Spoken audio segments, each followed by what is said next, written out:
So I typically work with women, so men aren't completely out of the equation, but very much you're right, I market to women, and I have been working predominantly with women for the past 7 years.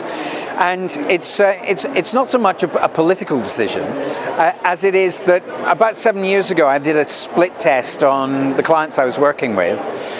And I found that the women I was working with got better results. That's simple.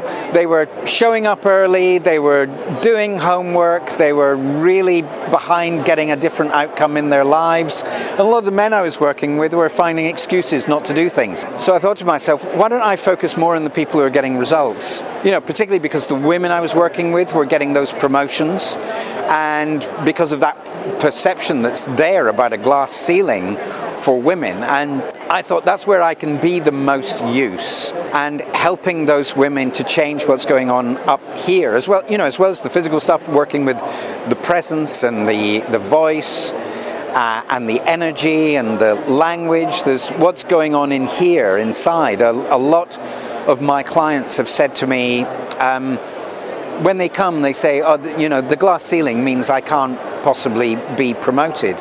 But when they have that promotion, 6 months later, say, they suddenly realize it was all in their head. It was a story that they were telling themselves.